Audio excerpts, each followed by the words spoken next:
survive in an age of religious fundamentalism.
Delhi is one of the most ancient cities in the world, a graveyard of dynasties.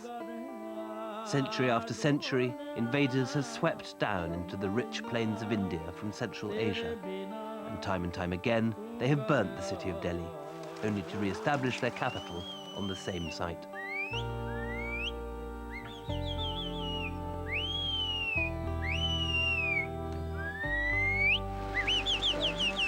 One reason for the city's strange longevity, so its people believe, is that Delhi is a city of Djinns. When the world was new and God made mankind from clay, it is said that he made another race like us in all things, but fashioned from fire. The Djinns were spirits, invisible to the naked eye.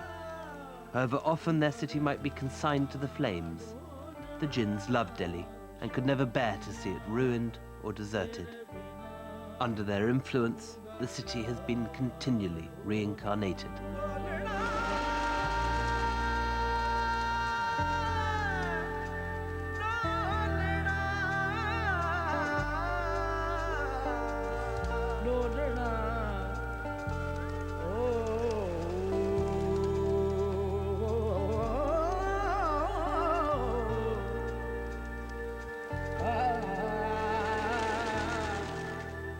I lived in Delhi for 5 years, and over that time I grew to love the city. Now I've come back to go in search of her roots, to try to seek out, so to speak, Delhi's guardian Djinns. But to this day, every house, every street corner is still haunted by them. You cannot see them, but if you concentrate, you might be able to feel them, to hear their whisperings, or even to sense their warm breath in your face.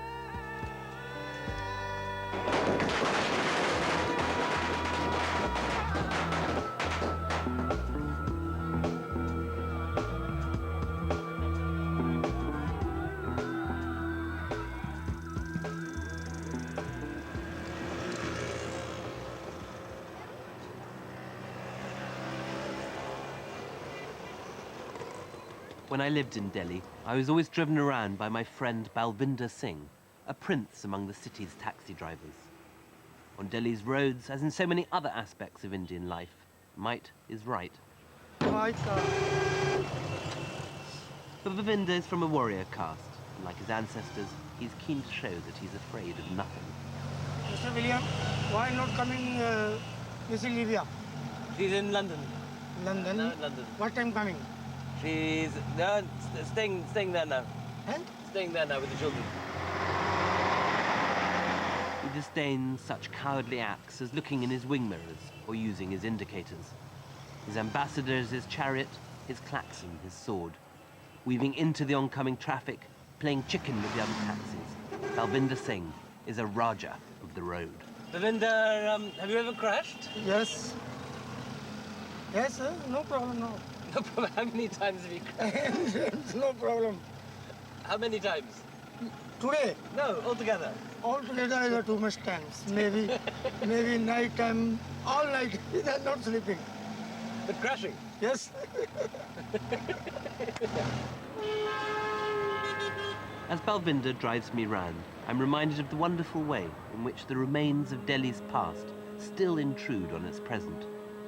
Hidden behind the trees of Delhi's broad avenues are endless relics of the city's previous incarnations.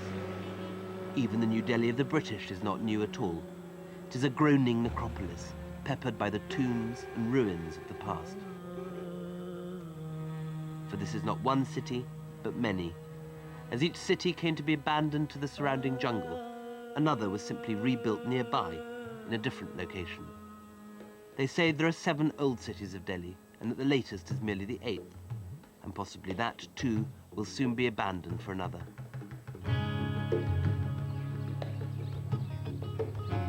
But it is the city's past as the capital of a series of Muslim empires that particularly haunts every aspect of life here. However hard the planners have tried to ignore them, the old Islamic ruins still intrude, distracting joggers in the municipal gardens from their daily exercise and obscuring the fairways of the golf course.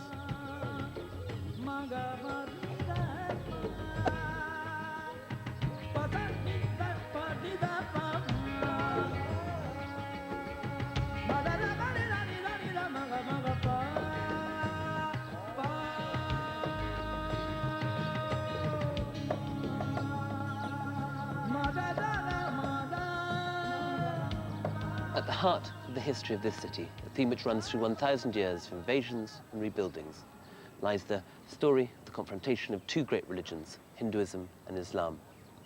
Out of the meeting of these 2 very different civilizations, there emerged a unique cultural fusion, which reached its climax in the civilization of the great Mughals, Delhi's Golden Age. But this century, as pluralism has been replaced by a savage polarization, a tapestry of incredible beauty and complexity, built up over a period of 1,000 years, has been almost irretrievably pulled apart.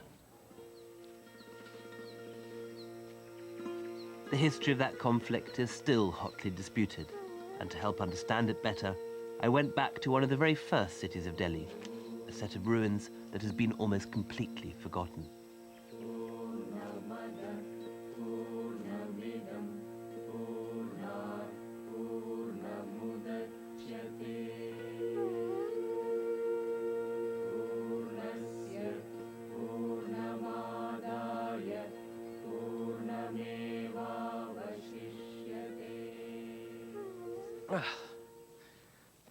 So, this is where it all began. On these walls, the walls of the fortress of Lal Kot, the first act in the Hindu-Muslim conflict was played out, a conflict which of course is still going on to the present day. In 1192, an army of Muslim Turks from what is now southern Afghanistan lined up on that ridge over there. The previous year, they'd been beaten back with heavy casualties, but came back for a second attempt with a much, much larger army. The walls were breached, Delhi's Hindu Raja was beheaded, and his fortress was burnt to the ground. It remains in ruins with just camel thorn, goat herds, and peacocks today. The Hindus may have thought that this was just a stray Muslim raiding party from Central Asia, but it was in fact the beginning of a process that was to last for centuries.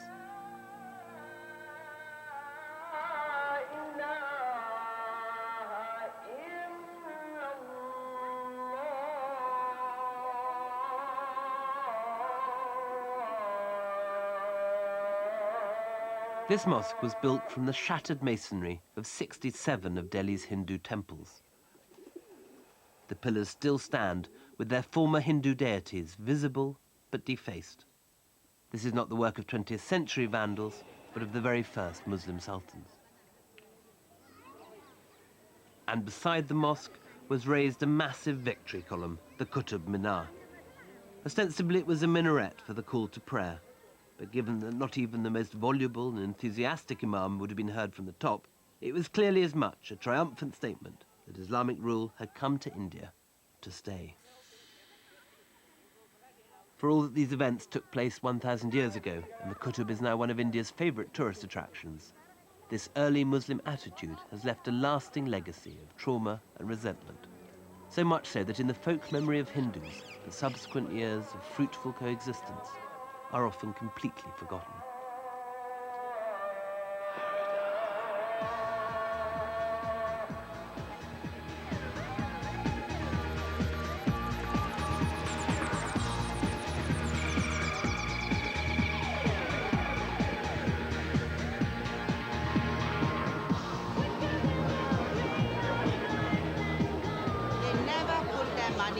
South is they'll go to Davos, they'll talk about India, they'll come back here and do fuck all, you know.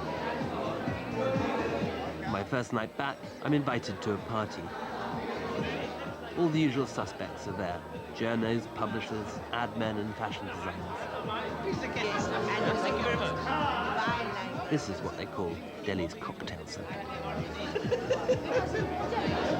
2 o'clock in the morning. That's all right. And you had to go for a 9 o'clock meeting. He's come from India today. Indian Will it be available in the market that you can buy? With Vani, I'll become a lefty, and with a lefty, I'll become a righty. No, but, I am essentially only a devil's advocate. Oh, what a blast. I mean, 1.5 hours of shit. It's rare that you get this opportunity where the guy on the other side is fucking... Many of the guests are friends from my journalist days. But as I sat listening, I began to notice a change, a distinct hardening of attitudes. Achu was a great person. Yeah, why do you say that? What do you mean was? Is. Well, I mean, you know. Would you like to bring her here instead of Sonia Gandhi? Let's be honest. This is a Hindu country. Who says? I say. I'm a Hindu, but I don't believe it's a Hindu I'm country. not. I'm a practicing Hindu, but I don't believe. I'm not a practicing Hindu. What are you? Political. Anti-Muslim. I'm a political Hindu. Pakistanis are something, you have as your neighbors. You don't want to be one of them. Why not? We must be friends with them. But they're not one of us. We're not estranged brothers.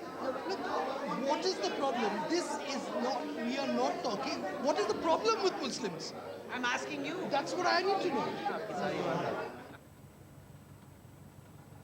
The greatest change since I lived in India has been the rise of a right-wing Hindu nationalist party, the BJP. Ravinder ji, yes, C98. Okay, sir.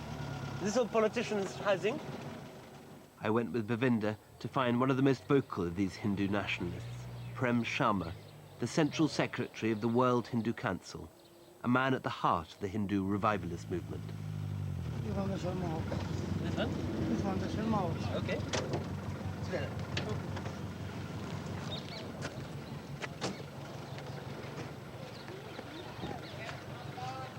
Let's go. Please, Mr. come along. Sharma. Thank you for giving us time. No, yes, no problem. How are you? All fine? No problem? Nice to meet Okay, you. please come along. Where should we go? Yes, come along. She is my wife, Hello. Mrs. Krishna Sharma. Namaskar. Yes. Nice to meet you. TK, welcome TK. She is my wife, Krishna Sharma. Yes. Very good. Thank you. Very good. Please sit down somewhere. Please sit down. We've just been to see the Qutb Minar, and we thought it was a very beautiful example of Muslim architecture. It is not at all a Muslim monument. Actually, its original name is Vishnu Dhwaj. It has been destroyed by Islamic persons. You must have seen the entire area was surrounded by Hindu temples. But it's built in an entirely Islamic style. No. Qutb Minar. Oh, during Islamic period, they wanted that Hindus should feel covered. They should know their place. All right, then what to do? Tell them no temple can be there. They demolished to insult us. The days are gone. But in the this is ancient history. In the modern period, you can't go around destroying mosques and knocking down the monuments of other religions. We cannot forget our forefathers. Suppose someone comes 200 years, he kills my father and hang his skeleton on the wall, and every day he will show me, hey, Mr. Sharma, come along. This is the skeleton of your father, bloody hell, we killed him in 200 years. Telling us like that. And now the day has come when we have taken the revenge. That's all. That is the happiest day of the world. Our old blot, slur on the part of this nation, it is finished. In the true sense, history is being written again, rewrite of history. You are doing this now? Not myself, one of the organizations over here. So they have started to bring the facts before the entire world, because actually we were under the reign of Islam for 700 years. They were writing about themselves. Then again we were under 150 years under the British. They were also managing in their own way. For the last 50 years, Congress was there, but they were having the appeasement policy towards Muslims. Again they were after them. Now we are writing for the last 12 years, rewrite of history of this country. Okay? So you're going to propagate a history in schools that has the Taj Mahal and the Qutub Minar yes. built by Hindus? Say after 10 years, 20 years, but I am not a spokesman of Bharatiya Janata Party. I'll tell you, as soon as the Hindus will come in their own full strength, with their own glory, the history will be rewritten and the facts will be brought before the world. According to the BJP, Delhi's 700 years of Muslim government was an unbroken period of oppression and conflict with the Hindus. But the place Bhavindra is driving me to is living proof that this was simply not the case. Okay, I'll be 1 hour. Okay. Okay? Where are you going to go off to? I'm going to the whiskey. Whiskey bag? Oh, drinking whiskey. Okay. You come back in 1 hour. Okay.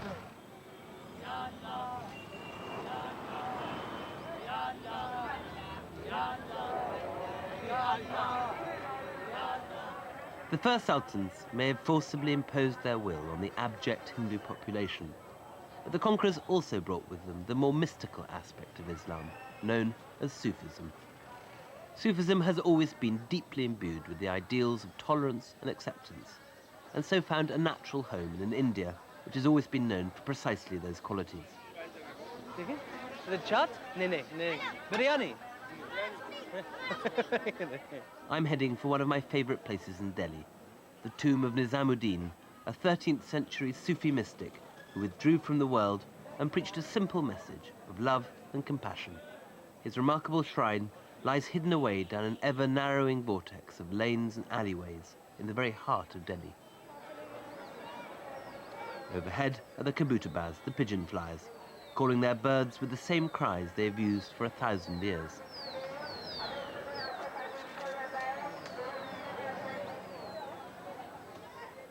Nizamuddin promised his followers that if they loosened their ties with the world, they could purge their souls of worries and move towards direct experience of God.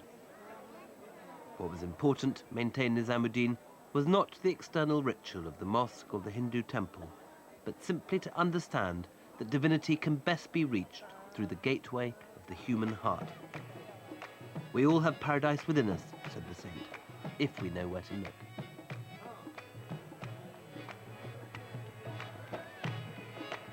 In this way, the Sufis succeeded for the first time in bringing together Muslim and Hindu in a new movement which spanned the gulf separating the two very different religions. One ordered and austere, the other profoundly fluid and colourful.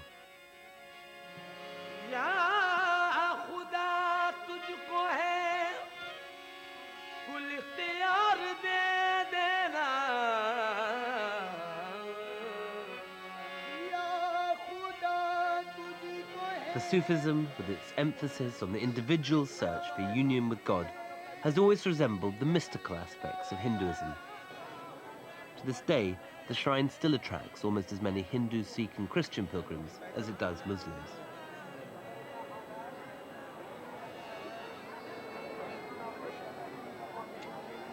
It was an approach that would be far more long-lasting and productive than the bigotry of the very first sultans. Do you often come to Muslim shrines? Yes. Yes. We often comes. To particularly Sufi dargahs? Yes. Why? For what reason? For better health, better prosperous, and better life. Better life, yeah? Yeah. But do the Muslims like you coming to a Muslim shrine when you are Hindu? Is that a problem? No problem. No problem. We never have a problem with these dargahs. We often goes to the different dargahs and we never face any problem. So when you hear politicians saying that Hindu and Muslim are not brothers, does that make you angry? It is totally wrong. We don't have any problem from Muslims, and Muslims also have no problem with Hindus. And do you think that the dargahs and Sufism helps the people come together? Yes. We believe in God only. God is one only in the whole world.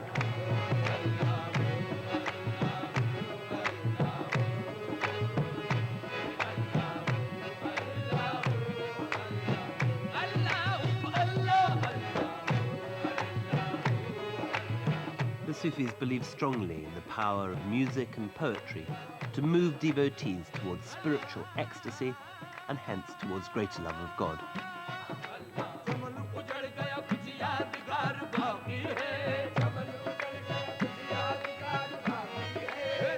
Here in the shrine's courtyard, the poet Amir Khusro created this, the Qawwali, the mesmerizing and profoundly mystical love song of the Indian Sufis.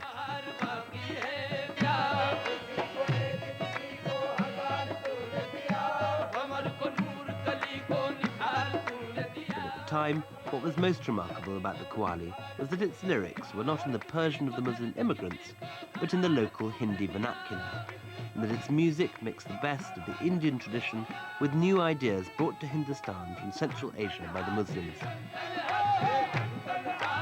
This was the beginning of something altogether new.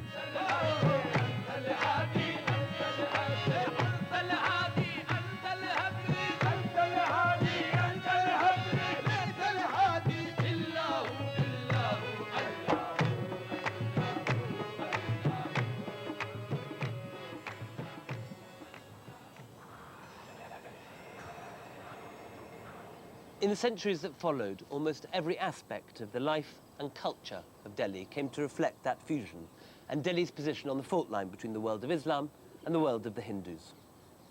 Most remarkably of all, the architecture of Delhi came to reconcile the indigenous style of the Hindus with the arch and dome of Islam to produce a style more lovely and original than either. This is the tomb of Humayun, one of the early Mughal emperors. The Mughals were the last and greatest of the Muslim invaders to sweep down from Central Asia, and with them came Delhi's Golden Age.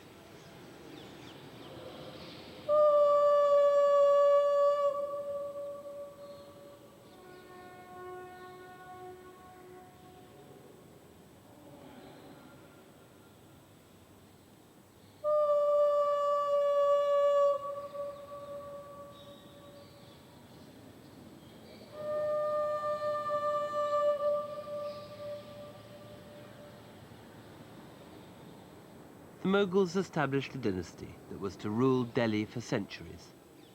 As they became more secure in their power, their love of fine architecture and intricate design could blossom in the Indian climate. The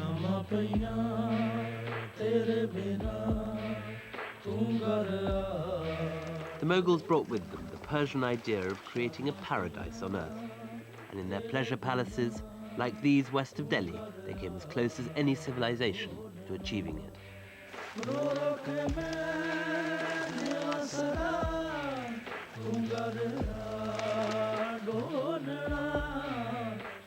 In an atmosphere of peace and tolerance, Sufism could flourish.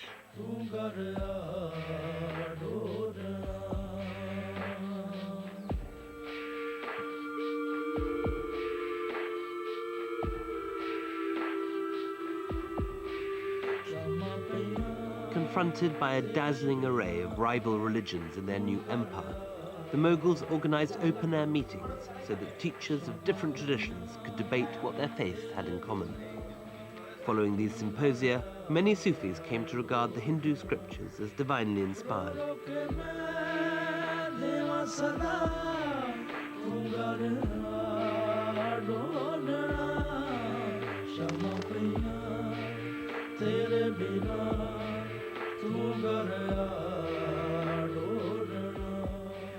In the peaceful and tolerant atmosphere of the Mughal Empire, as the Hindu and Mughal aristocracy began to intermarry, and as the dialogue between the two rival religions reached its climax, the two cultures successfully fused together and flowered into a civilization of breathtaking beauty and perfection.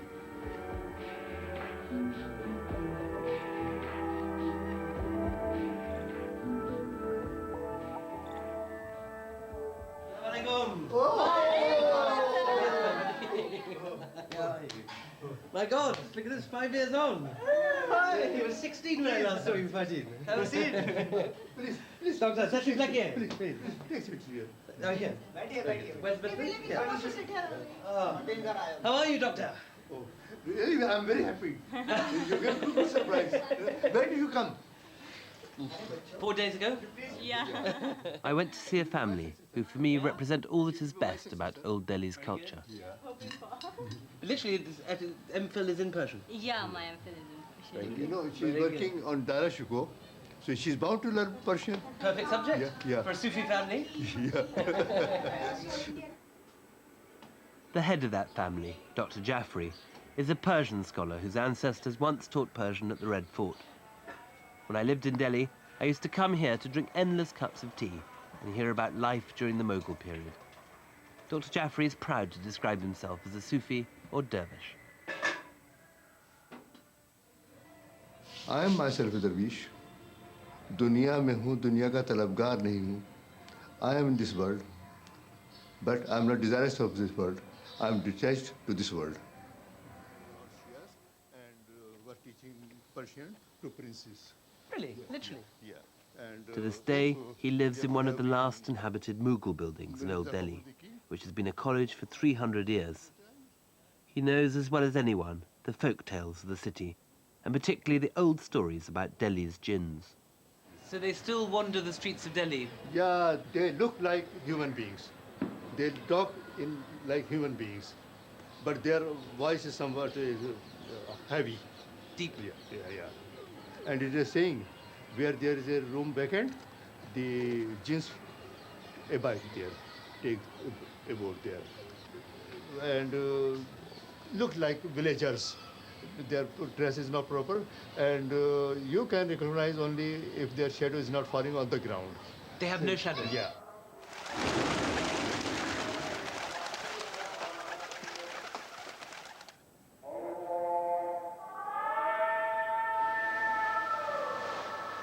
Near Dr. Jaffrey's college is the Jama Masjid or Friday Mosque, the symbol of the Islamic presence in the city, from where the call to prayer has rung out over Delhi for hundreds of years, although the acoustic feedback is a comparatively recent addition.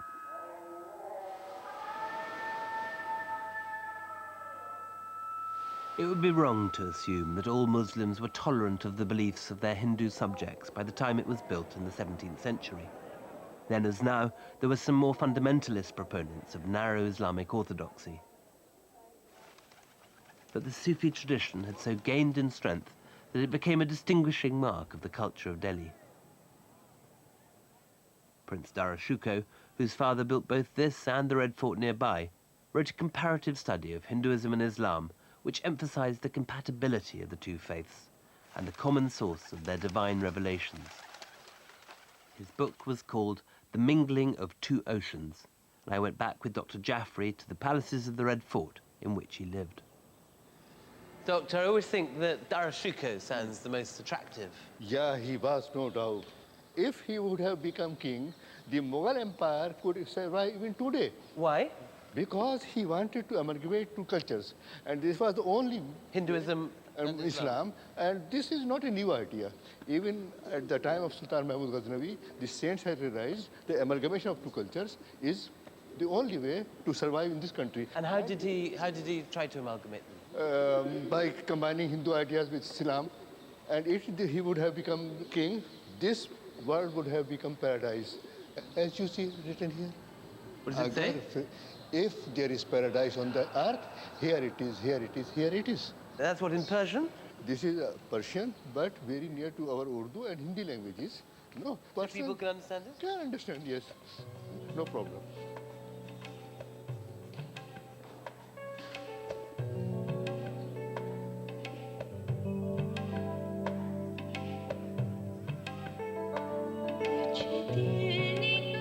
I spent all day wandering around the Red Fort on my own.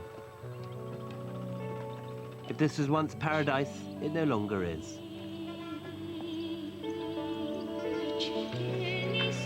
The fountains, which once carried water and rose petals through the palace buildings, are empty, and the gardens are bare. It's now a melancholy place. The emperor would have greeted his subjects each morning from this ornamental balcony.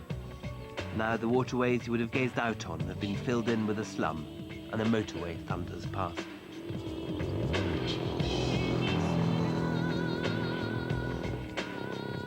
dream of Mughal thinkers such as Darushuko for a culture that fused the best of both Muslim and Hindu civilization seems to have evaporated.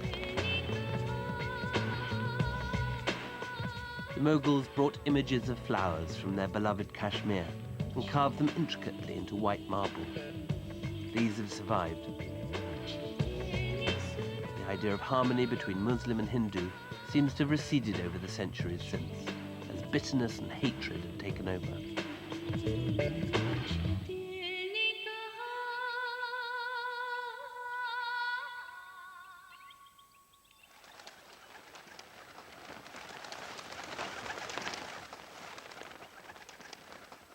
By the 19th century, the Mughal Empire had collapsed, and the Delhi they had built, the sixth city, had in its turn grown poor and decayed.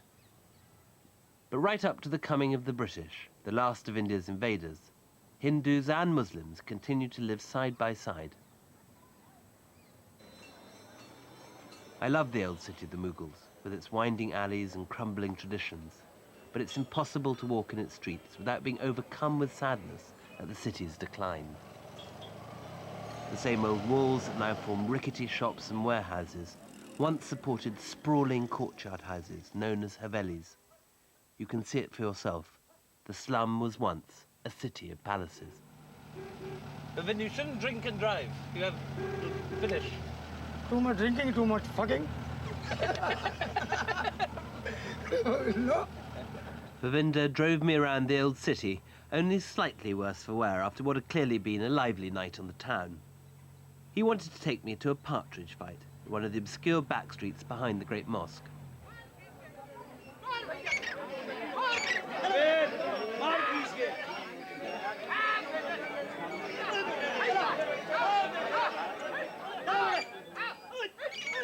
Hindus and Muslims have always come together to celebrate traditional Delhi pastimes like these.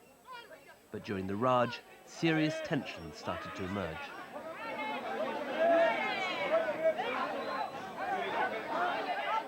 In 1883, the city witnessed its first ever communal riot as Hindus and Muslims attacked each other in the streets.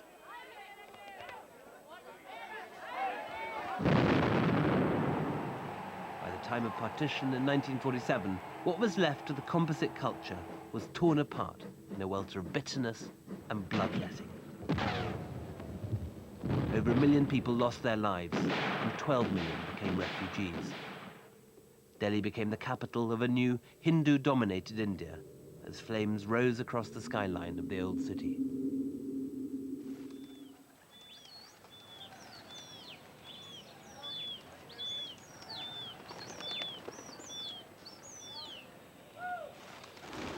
Pigeon breeding is one of the oldest of Delhi pastimes. The breeders fly their pigeons from the roofs and try to lure the birds of other flocks to join their own.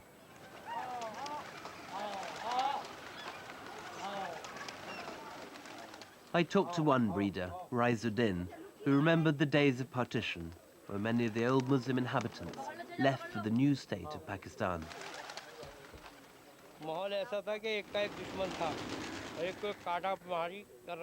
Everybody was everybody else's enemy. There was a lot of violence, and people left due to the murder and the mayhem. The Muslims started to keep to their own areas, and the Hindus began to do the same. Anyone who crossed out of their own area used to be killed or beaten up and robbed. It was very disturbing, so many people went away to Pakistan. What happened to the pigeons? During the fighting, a lot of houses were set on fire. We only realized how many because the pigeons which I'd raised and sold came back here as their own houses had been burnt. They were very distressed when they flew back. Many had burnt legs and burnt wings.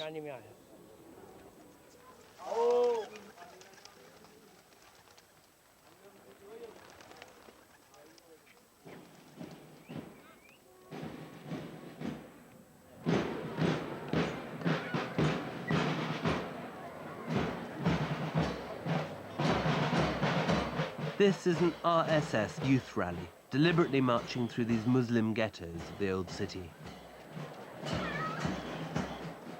The RSS is the organisation that has spearheaded Hindu nationalism since partition. and many in the BJP, including its leader, have been drawn from its ranks. It's easy to laugh at them as they drill in their Boy Scout shorts and bamboo swagger sticks, but their founding philosophy is anything but comical. For the RSS took direct inspiration from the fascist movements of Europe when considering how to deal with India's Muslims. Your RSS guru wrote, I think, in We, or Our Nationhood Defined, he said that he admired the German Aryans for wiping out their Semitic race, and said that Indian Hindus should do the same to the Semitic race, I tell you, Muslims. I read this. Yes, I tell you. Hitler was doing all right because, what I have read, the blood of Germans were sucked by these Jews at that time. But do you feel the same thing should happen to the Indian Muslims? No, it should not happen. It will not happen. The day they realize they are within this country, they love this country, they feel it as a motherland, fatherland, a sacred land, nothing will happen. I don't think they will come. But if they don't do that, what will you say to them? What? If they don't recognize it as their motherland? No, we'll teach them. They will be all right. In 1992, Hindu nationalists like Mr. Sharma, seen here on the right, campaigned for the forcible demolition of the mosque at Ayodhya. They claimed that the Mughal Emperor Babur had deliberately built the mosque over the birthplace of the Hindu god Ram. Riots quickly spread across India, and I'd heard that some of the worst violence in Delhi took place in a district called Seelampur. The Seelampur was very bad trouble in 1992? Yes. Many killed? Some, not many. By Shiv Sena? Shiv Sena and other people and RSS? I decided to try to find some of the people at the receiving end of the violence, a small pocket of Muslims in a largely Hindu community. भैया Subhash park कहाँ पड़ेगा जनता colony?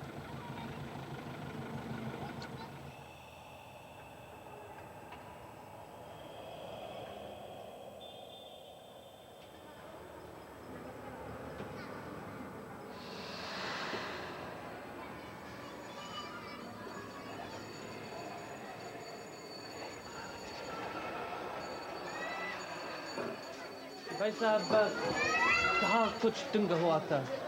पता नहीं उधर ये? क्या दंगा बता रहे कहाँ पे हुआ था? अदाब अदाब आपसे 5 मिनट बात कर सकते हैं? जूती उतारने?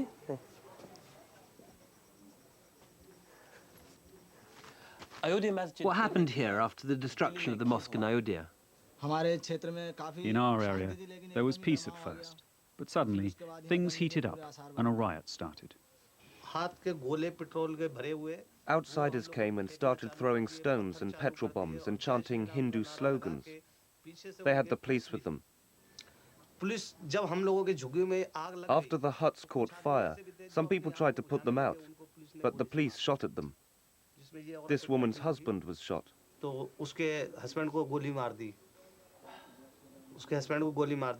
We tried to resist them. All our children and men who were captured were beaten. One of the wives is sitting here. She was pregnant.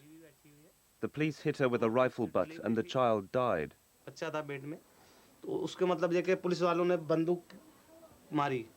Are you worried about the future? The worry we have is that tomorrow someone could attack us. We don't trust them.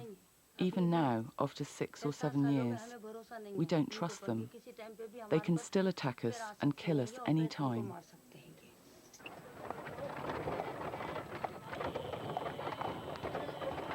It's in ordinary neighborhoods like these that the battle for the heart of India will be fought out. Living side by side with over 800 million Hindus are 100 million Muslims. The prospect of extended, violent conflict between them hardly bears thinking about.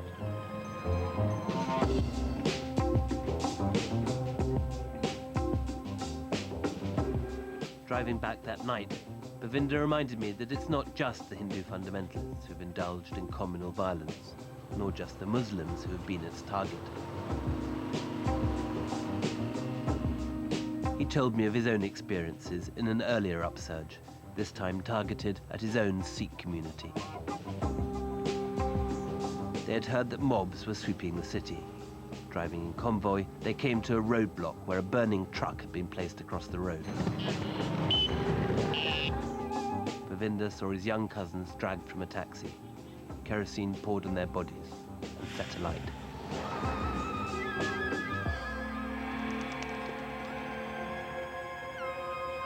It was, he said, an image that still rose before him in his nightmares.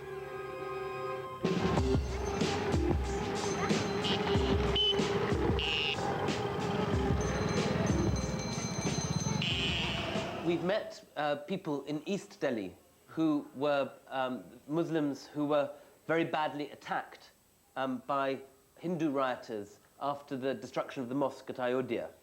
And they had kerosene poured over their brothers and set alight. What do you say when you hear these atrocities? Actually, this could be avoided had the Muslims accepted that Babur was an invader and Lord Rama was their forefathers. It could not happen. Basic things, they all take the invaders as their forefathers, whereas they are born here, they are our flesh and... But you cannot justify murdering people, pouring kerosene over them because they happen to hold a view. There is nothing. It has happened on both sides. While there is a, you see, fight, it goes on this and that side. But in Bombay, you know, a handful of Hindus were hurt. How many? Was it 5,000 Muslims were burnt alive? We don't advocate and we don't justify the murder of anybody. But when there is a reaction, nobody can check. But if you take up the entire, you see, history of 50 years, Muslims are the first to start with all this quarrel. It is in their blood. Mr. Sharma, are you hoping that you can reabsorb into Greater India, as you put it, the neighboring countries around you? I tell you, when we say undivided, Akhand Hindustan, means I believe all those 62 districts which are with Pakistan or with Bangladesh, they are ours. If the wall of Berlin can go, why not this, our own motherland can be united again? There are only two ways in this world. First thing is prayer. If it does not, the prayer does not work, then come along. The way you have taken that land from us, the same way it will be taken back. That's all. By force? Yes. Whatsoever the means. It may be any means. Nuclear weapons? It may be any means on this earth. So because I believe that is my motherland. It has been snatched from our hands. That must come back. That must come back. That is Akhand Bharat. So you wipe out Pakistan? What? So because they have also wiped out us. It's a time. It's a time. It's a time. They should also realize that they belong to one culture. And if you have to wipe every last Pakistani out? Come what may, they have also tried to wipe us out in the same way, tit for tat. So just kill them all? Whatsoever were the reasons. But we want our country back, all the land back, 62 districts back, and our tricolor will fly up to Peshawar.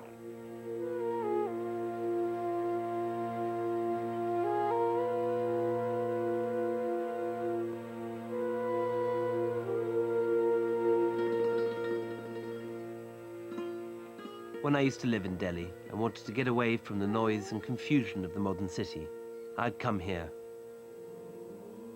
These ruins are all that is left of one of the early cities of Delhi, Tughlaqabad, once one of the most magnificent capitals in Asia, now completely deserted. It's exactly the sort of ruin that Dr. Jaffrey would say was home to Delhi's Djinns.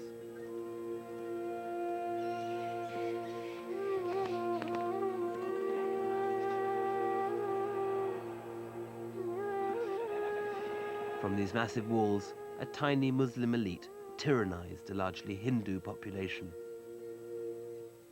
To one side, enclosed in its own wall, lies the tomb of the city's founder, defended by massive bastions, as if attempting to keep even the angel of death at bay.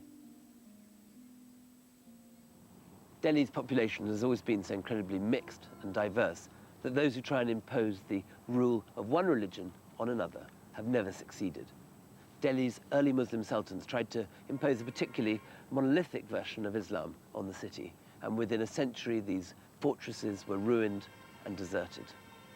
One can only hope that a similar fate awaits the monuments of the modern Hindu nationalist movement, as 1,000 years later they try and impose an equally monolithic version of Hinduism on the same city. For what does survive, despite the violence and turbulence of Delhi's history, is the popularity of Sufism, which 1,000 years after its arrival in India still attracts vast numbers of people of every caste, creed and religion.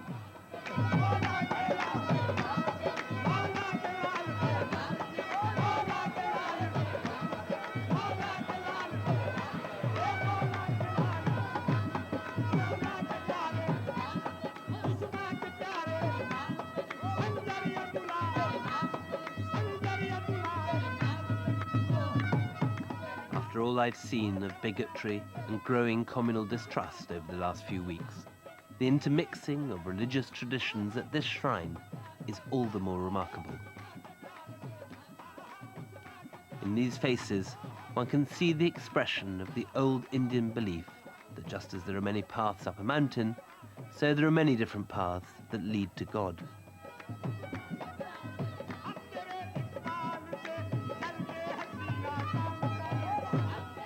The Sufi ethic, with its rejection of external ritual and its emphasis on the individual's internal journey towards the divine, still provides a glimmer of light in what one can only feel to be a fast darkening sky.